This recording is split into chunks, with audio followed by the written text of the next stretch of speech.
Alhamdulillahi hamdan katsiran tayyiban mubarakan fih kama yuhibbu rabbuna wa yarda. Wa asyhadu an la ilaha illallah wahdahu la syarikalah wa asyhadu anna Muhammadan abduhu wa rasuluhu la nabiyya wa la rasula ba'dah. Allahumma 'allimna ma yanfa'una wanfa'na bima 'allamtana wa zidna ilman ya rabbal alamin. Teman-teman sekalian yang dimuliakan oleh Allah Subhanahu wa taala, di sore hari yang cerah ini menjelang buka puasa, menunggu waktu berbuka, alhamdulillah kita masih diberikan kesempatan, diberikan panjang umur yang kita isi dengan amal-amal yang baik, amal-amal yang positif, yang kita harapkan besok bisa kita raih, kita tuai hasilnya sebagai pemberat timbangan amal kebaikan kita di yaumul qiyamah. Alhamdulillah pada kesempatan kali ini kita akan melanjutkan pembahasan atau pembacaan bertemakan tentang bagaimana metode para ulama salaf dalam beragama, yang kita ambil dari kitab Al-Wajiz fi Manhajis Salafis Shalih. Pembahasan ringkas tentang bagaimana metode beragamanya para salafus shalih, orang-orang terdahulu yang saleh, yaitu orang-orang yang kemarin sudah beberapa kita jelaskan siapa itu para salaf, yaitu orang-orang yang terdahulu yang mana pemimpinnya adalah Nabi Muhammad SAW. Dan buku yang kita tulis, kita bahas adalah buah karya dari Asy-Syaikh Abdul Qadir Al-Arnaud rahimahullahu taala. Ya, langsung saja. Di pertemuan yang lampau kita sudah menjelaskan bahwa yang dimaksud salafus saleh, orang-orang terdahulu di sini, pemimpinnya ya, mereka bukan organisasi, mereka bukan perkumpulan khusus, mereka bukan suatu yayasan yang butuh ada sekretarisnya, ada pengurusnya, tidak. Melainkan ini adalah ideologi yang dibawa oleh Nabi kita Muhammad SAW. Kalau kita ditanya pemimpinnya, ajaran salaf itu siapa? Ajaran Islam yang meniru salafus saleh itu siapa sih mereka? Maka kita jawab, mereka pemimpinnya atau pengajaknya yang paling inti adalah Nabi kita Muhammad SAW. Ya, Nabi Muhammad SAW. Dan setelahnya adalah orang-orang yang mulia, itu para sahabat. Jadi kenapa kok kita sering mengatakan ayo memahami agama sesuai dengan Al-Quran dan hadis. Nah, ini tidak boleh berhenti sampai situ saja. Tidak boleh berhenti cuma Quran hadis saja. Karena kemarin sudah kita jelaskan bahwa kelompok-kelompok menyimpang, sekte-sekte menyimpang pun mereka pakai Quran dan hadis. Tetapi harus ada penjelasan setelahnya, yaitu beragama sesuai dengan Quran dan hadis dengan pemahaman para salafus saleh. Siapa salafus saleh itu? Ya pemimpinnya adalah Nabi Muhammad SAW. Setelahnya adalah orang-orang yang mulia, yaitu para sahabat Nabi SAW. Kenapa kita mengambil ilmu dari sahabat? Kenapa kita meneladani sahabat? Kenapa kita mencontoh mereka? Kemarin sudah dijelaskan sedikit bahwa mereka adalah orang-orang yang belajar langsung dari manusia paling mulia. Mereka adalah orang-orang yang duduk langsung menimba ilmu dari manusia paling afdol, yaitu Nabi Muhammad SAW. Dan juga dalam Al-Quran, Allah sudah mentazkiyah, memuji mereka, memuji para sahabat, mengagungkan para sahabat dalam banyak ayatnya. Tidaklah ada orang-orang yang Allah puji, melainkan mereka punya keafdolan, mereka punya keutamaan. Dan kemarin ada beberapa ayat yang kita baca, contohnya misalnya dalam surat Al-Ahzab, Allah mengatakan minal mu'minina rijalun sadaku, dari kalangan orang beriman ada orang-orang yang sadaku ma'ahadullaha alaihi. Ada orang-orang yang mereka berjanji kepada Allah Subhanahu wa taala, mereka jujur dalam perjanjian mereka pada Allah Subhanahu wa taala. Faminhum man qadha nahbahu, sebagian dari mereka ada yang sudah sampai gugur. Mereka jujur dalam beragama, berjuang sampai gugur, mengorbankan nyawa mereka. Wa minhum man yantazir, sebagian mereka ada yang masih menunggu, Tapi wa ma badalu tabdila, dan mereka tidak merubah janjinya sedikit pun. Poinnya di sini adalah Allah memuji mereka, minal mu'minina rijalun shadaku. Dari kalangan orang-orang beriman ada orang-orang yang jujur dalam janji mereka kepada Allah. Siapa mereka? Itu para sahabat. Kemudian kemarin juga dijelaskan dalam surat yang lain, surah Al-Baqarah, Allah mengatakan, bukanlah Ya, kebaikan itu laisal birra an tuwallu wujuhakum qibalal masyriqi wal maghrib. Bukanlah kebaikan itu kalian hanya memalingkan wajah kalian ke timur atau ke barat, tetapi kebaikan itu walakinnal birra man amana billahi wal yaumil akhir. Tetapi kebaikan itu adalah orang yang beriman pada Allah dan hari akhir, wal malaikah, dan beriman pada para malaikat, wal kitab wan nabiyyin, dan beriman kepada kitab-kitab dan para nabi, wa atal mala ala hubbihi, dan orang-orang yang baik itu adalah mereka yang menyedekahkan hartanya padahal dia cinta dan suka dengan harta tersebut. Kepada siapa dia sedekahkan? Zawil qurba wal yatama wal masakin. Mereka sedekahkan kepada para kerabat yang tidak mampu, kepada anak-anak yatim, kepada fakir miskin, wa ibnas sabil, dan ibnus sabil, wasailina wa fir riqab, dan orang-orang yang meminta, dan juga kepada budak hamba sahaya. Wa aqamus shalah, mereka mendirikan salat, menunaikan zakat, dan wal mufuna bi ahidihim idza ahadu, dan mereka menunaikan janji mereka jika mereka berjanji. Wasabirina fil ba'sa'i wad-dharra wa hinal ba's, dan seterusnya sampai Allah Subhanahu wa taala memberikan sifat pada mereka, ulaika alladzina shadaku, mereka itulah orang-orang yang jujur dalam beragama. Ya, para sahabat, wa ulaika humul muttaqun, mereka itulah orang-orang yang bertakwa.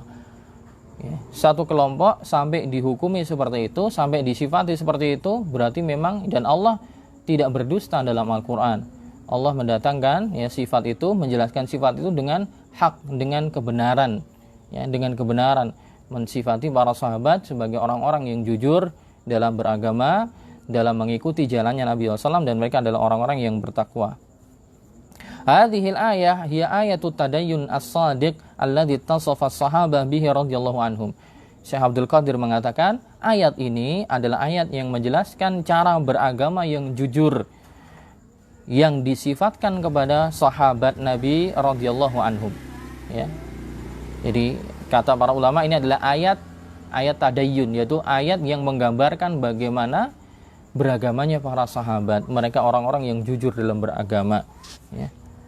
Jadi mereka sampai disifati ya oleh Allah Subhanahu wa taala ya sebagai orang-orang yang beragama dengan jujur, dengan baik. Maka orang-orang yang seperti inilah yang sudah mendapatkan pujian dari Allah. Mereka itulah yang paling pantas untuk diteladani. Mereka itulah orang yang paling pantas untuk diikuti. Itu. Selain juga mereka adalah orang-orang yang berguru langsung dengan Nabi SAW.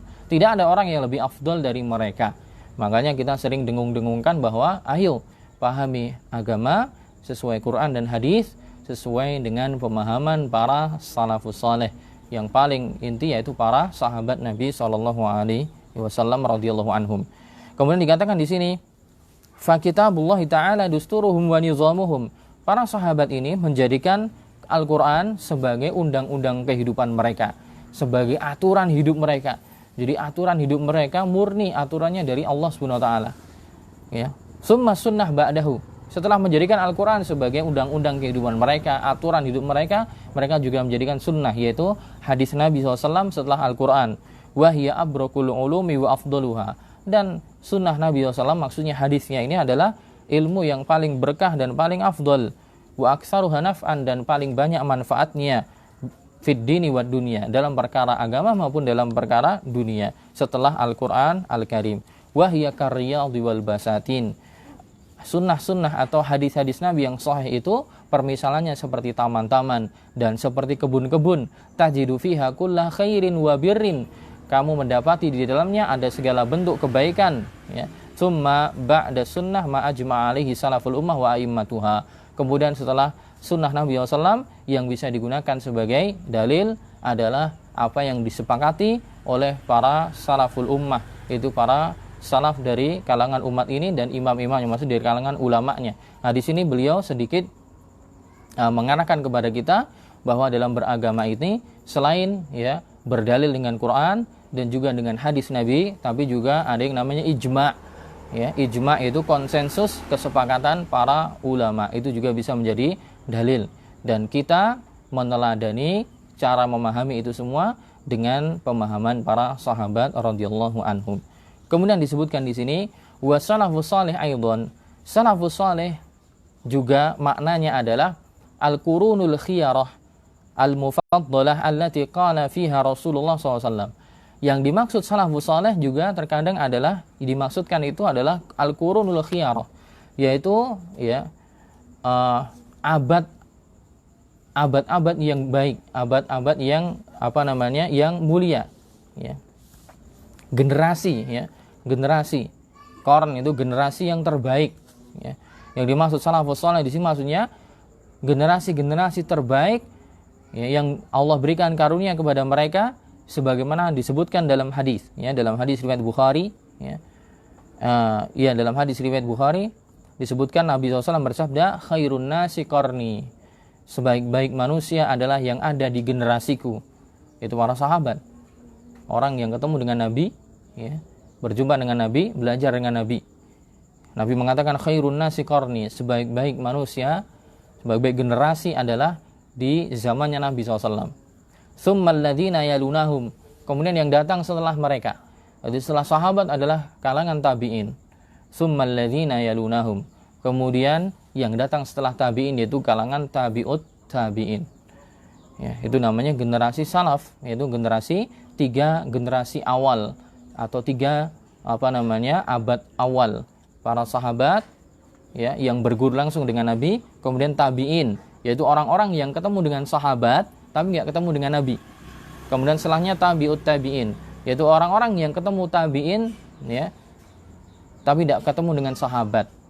Ya, generasi awal sahabat. Sahabat adalah orang yang ketemu dengan Nabi, ya, dalam keadaan Islam sampai wafat dalam keadaan Islam. Walaupun cuma melihat, ya, Nabi SAW, walaupun nanti ada sedikit perbedaan dalam definisi, ya. Tapi yang sering disampaikan adalah seorang ketika ketemu dengan Nabi walaupun belum pernah bicara dan dia dalam kondisi Islam sampai meninggal, itu juga termasuk bagian dari definisi sahabat. Yaitu generasi yang terbaik. Setelahnya kemudian generasi setelah mereka, yaitu muridnya sahabat, yaitu tabi'in, orang-orang yang ketemu sahabat tapi tidak ketemu dengan Nabi. Setelahnya lagi adalah tabi'ut tabi'in, yaitu orang-orang yang ketemu tabi'in tapi belum sempat ketemu dengan sahabat. Nabi mengatakan sebaik-baik manusia adalah generasiku, kemudian yang datang setelahnya dan yang datang setelahnya. Waqala, kemudian Nabi SAW mengatakan summa yakunu ba'dahum qaumun, kemudian setelah mereka akan datang sekelompok kaum yashhaduna wala yustashhadun, mereka memberikan saksi sedangkan sejatinya mereka tidak dimintai untuk bersaksi. Wa yakhununa wala yu'tamanun, mereka berkhianat dan mereka tidak bisa, ya, menjaga amanah, ya. Tidak bisa diberi amanah, tidak bisa menjaga amanah.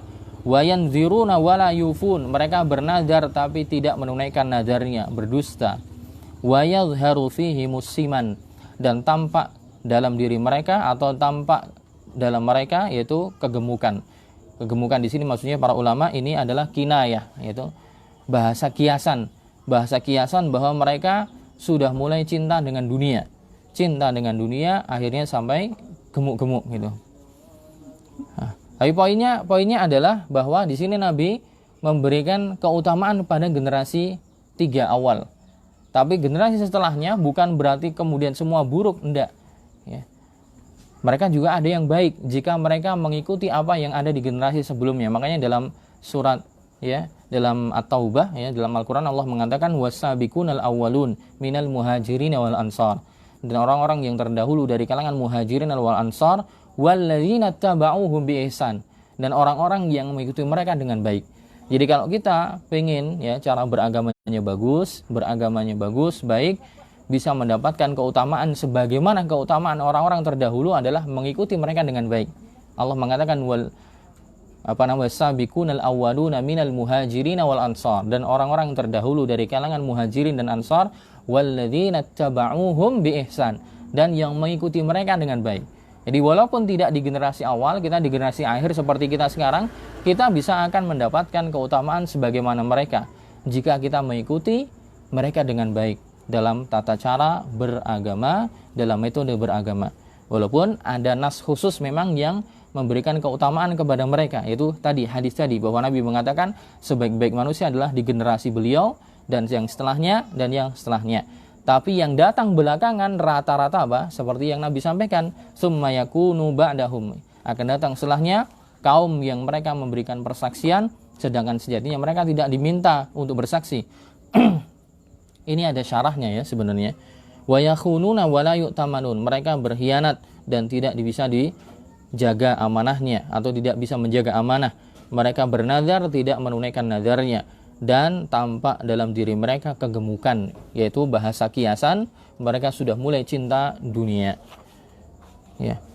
Nah, di sini ya dijelaskan bahwa orang-orang yang pantas kita ikuti, ya ini di sini Syekh Abdul Qadir sedang menjelaskan bahwa ini loh, salaf itu pemimpinnya Nabi Muhammad.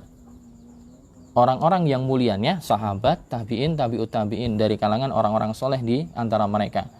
Karena ya orang yang tinggal di masa mereka pun tidak semuanya soleh gitu.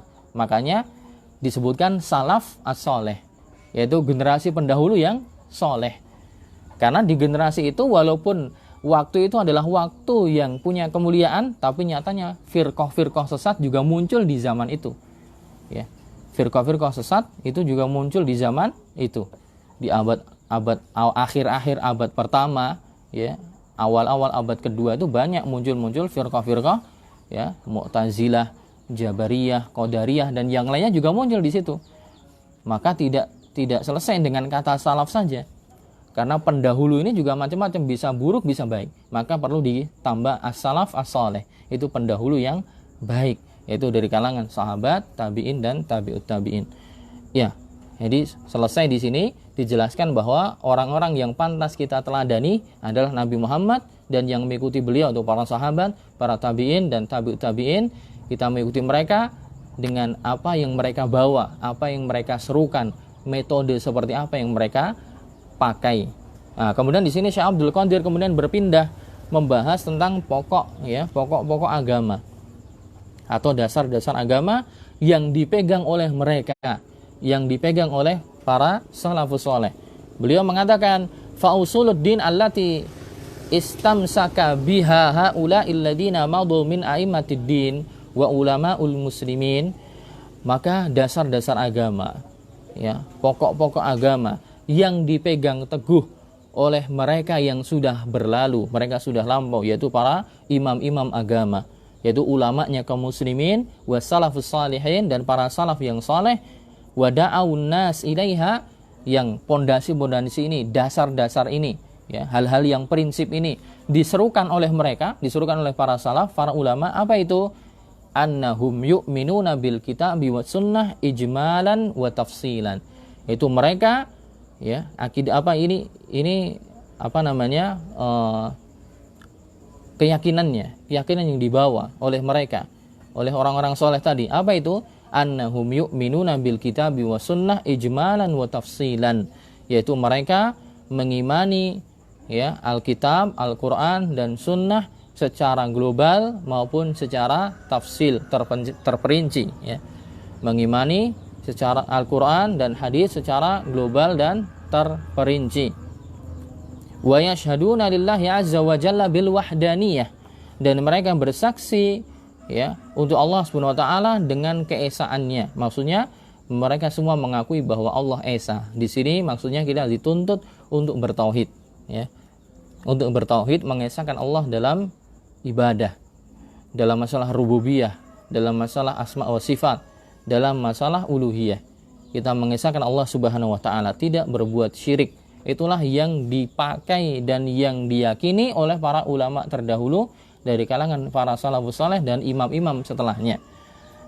Itu yang diserukan, yaitu bersaksi, ya, pertama tadi beriman dengan Quran dan hadis secara global maupun terperinci, ya, bahwa itu semua dari Allah Subhanahu wa taala, ya, secara terperinci dijelaskan makna-maknanya. Kemudian mereka bersaksi bahwa Allah Subhanahu wa taala itu esa, ya, tidak boleh menyekutukannya, wali Muhammadin sallallahu alaihi wasallam bin nubuwati war risalah, dan juga bersaksi untuk Muhammad SAW dengan kenabian beliau dan risalah beliau. Beliau adalah nabi dan rasul, ya. Dan persaksian bahwa Muhammad itu adalah nabi dan rasul itu konsekuensinya ada 4, ya, ada 4. Tidak hanya sekedar orang bersaksi tapi kosong begitu saja tanpa ada pembuktian, tapi harus ada 4 konsekuensi. Konsekuensi bahwa kita, ya, bersaksi bahwa Muhammad utusan Allah adalah apa? Tasdiquhu fi ma akhbar. Pertama, harus membenarkan apa yang beliau kabarkan. Ya, apa yang beliau kabarkan dari setiap kabar yang sahih, ya, entah itu perkara yang nyata atau perkara gaib, kita harus membenarkan. Ya, kita harus membenarkan. Pertama, tasdiquhu fima akhbar, membenarkan kabar yang dibawa oleh Nabi SAW. Yang kedua, ta'atuhu fima amar. Yang kedua adalah mentaati apa yang beliau perintahkan.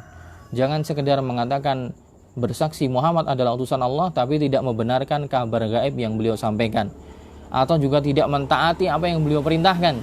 Ya, konsekuensi ketiga adalah ijtinabu ma naha anhu wa zajar. Konsekuensi yang ketiga adalah menjauhi apa yang beliau larang. Menjauhi apa yang beliau larang. Jangan sampai mengatakan Muhammad adalah utusan Allah tapi setiap larangan yang dilarang oleh Nabi malah dia tabrak semua. Ini sama saja, ya. Yang keempat, wa an la yu'badallahu illa bima syara'. Konsekuensi yang keempat adalah tidak mengibadi Allah, tidak menyembah Allah kecuali dengan apa yang beliau ajarkan. Ya, karena beliau rasul. Rasul itu membawa risalah, membawa wahyu, menyampaikan kepada kita wahyu Allah, menjelaskan kepada kita maknanya. Ya, itu fungsinya. Kalau kemudian kita seenaknya sendiri beragama tanpa ada tuntunan dari Nabi, ya apa gunanya Nabi Muhammad diutus gitu. Jadi saya ulangi, ya, pokok-pokok agama yang dipegang teguh oleh para salafus saleh dan ulama-ulama sebelumnya, ya, adalah pertama, mengimani Quran dan hadis secara global maupun terperinci. Yang kedua, bersaksi bahwa Allah itu esa, harus mengesahkannya, tidak boleh menyekutukannya, dan itu dakwahnya semua nabi. Yang ketiga, ya, mengimani bahwa Muhammad SAW adalah nabi dan utusan Allah, yaitu membenarkan kabarnya, mentaati perintahnya, menjauhi larangannya, dan menyembah Allah sesuai dengan apa yang beliau ajarkan. Itu konsekuensinya. Wa ya'rifuna rabbahum bi sifatihi allati nataqa biha wahyuhu wa tanziluhu. Nah, ini kemudian, ya, pokok yang lainnya adalah mengenal Allah Subhanahu wa taala dengan sifat-sifatnya. Ya, dengan sifat-sifatnya yang disampaikan dalam wahyunya, alias di sini membahas tentang tauhid asma wa sifat, mengesahkan Allah dalam nama-nama dan sifat-sifatnya, yaitu kita mensifati Allah dengan yang disampaikan dalam wahyu, ya, au syahidalahu biha Rasulullah SAW, atau yang dipersaksikan oleh Nabi SAW. Maksudnya kita mensifati Allah, memberikan nama untuk Allah dengan apa yang disampaikan dalam Quran atau apa yang disampaikan Nabi SAW dalam hadis yang sahih. Ya. Jadi cara mengimani nama-nama dan sifat-sifat Allah, ya, sesuai dengan Al-Quran dan hadis yang sahih. Alama waradat bihil akhbar, sesuai dengan yang datang dari kabar-kabar atau hadis-hadis yang sahih. Wa naqalahu anhul udul wasiqat, dan yang ditransfer, dibawa pemahaman ini oleh orang-orang yang adil lagi terpercaya. Mereka ngapain? Yusbituna lillahi azza wa jalla ma asbatahu li nafsihi fi kitabih. Menetapkan nama-nama dan sifat-sifat Allah sesuai dengan apa yang Allah tetapkan untuk dirinya dalam Al-Quran. Wa ala lisani rasulihi, dan apa yang ditetapkan oleh Nabi SAW melalui lisan beliau, min ghairi tashbih. Nah, ini dengan tanpa menyamakan Allah bi makhluqatihi, dengan tanpa menyamakan Allah dengan makhluknya. Ini sering kita bahas kemarin di khud aqidataka minal kitab wal Qur'an wa kitab wal sunnah sahih, juga sudah dibahas tentang tauhid asma wa sifat, yaitu mengimani, menetapkan untuk Allah apa yang Allah tetapkan untuk dirinya, ya, dalam Al-Quran, atau yang ditetapkan oleh Nabi SAW min ghairi tashbih, dengan tanpa menyerupakan Allah dengan makhluknya, wala takyif, dengan tanpa membagaimanakan sifat Allah ini, oh kayak gini gambarannya, wala ta'til, dengan tidak menghapuskan atau menggugurkan sifat-sifat itu, wala tahrif, juga tidak menyimpangkan sifat-sifat tersebut, wala tabdil, tidak juga menggantinya, wala tamsil, juga tidak mempermisalkan. Kenapa? Karena Allah berfirman, laisa kamitslihi syai'un wa huwas samiul basir. Tidak ada yang serupa semisal dengan Allah, sesuatu apapun, dialah Allah yang maha mendengar lagi maha melihat. Nah, kita cukupkan sekian. Barakallahu fikum, subhanakallahumma wa bihamdika asyhadu an la ilaha illa anta astaghfiruka wa atubu ilaik. Assalamualaikum warahmatullahi wabarakatuh.